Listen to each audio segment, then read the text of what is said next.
ജനനായകൻ സിനിമയുടെ official glimpse എത്തിയിട്ടുണ്ട്.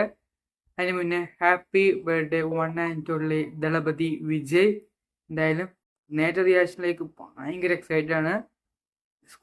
നെഞ്ചിൽ കുടിയിരിക്കും.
ഞാൻ എക്സ്പെക്ട് ചെയ്തിങ്ങനെ കുറേ ആക്ഷൻ സീക്വൻസ് ഒക്കെ വെച്ചിട്ട് ഗ്ലിംസ് ആയി, പക്ഷെ പെട്ടെന്ന് തീർന്നു പോയാല് അത്ര ഇമ്പാക്റ്റ്, പക്ഷെ അത്ര ഒരു ഫീൽ നമ്മൾ ഇത്രയും നേരം കാത്തിരുന്നൊരു എക്സ്പെക്റ്റേഷനുള്ള സംഭവമായിട്ട് എനിക്ക് തോന്നിയില്ല പേഴ്സണലി.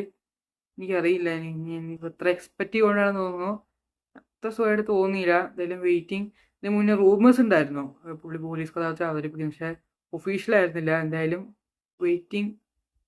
എനിക്ക് സത്യമായിട്ട് ഹോൺസ്ഫുള്ളി എനിക്ക് അത്ര ഇഷ്ടപ്പെട്ടില്ല. ലുക്ക് വൈസ് മൊത്തത്തിൽ ഓക്കെ, പക്ഷേ പേഴ്സണലി പറയുകയാണെങ്കിൽ നമ്മൾ ബർത്ത്ഡേ എന്ന് പറയുമ്പോൾ കുറച്ച് പ്രത്യേകിച്ച് ലാസ്റ്റ് സിനിമയും കൂടിയാണ്.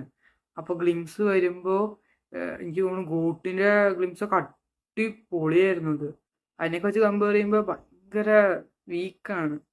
മ്യൂസിക്കും എനിക്ക് അത്ര ഇമ്പാക്റ്റ് ആയിട്ട് തോന്നിയില്ല. മ്യൂസിക് വേറെ ഭാഗത്തൂടെ പോകുന്നു, ഗ്ലിംസ് വേറെ ഭാഗത്തൂടെ പോകുന്നു. എനിക്ക് അത്ര സുഖമായിട്ട് തോന്നുന്നു. വെയിറ്റിംഗ്. നോക്കാം. പടം ഇറങ്ങട്ടെ. പൊങ്കൽ റിലീസാണ്. പടത്തിക്കുന്നത്. ബൈ.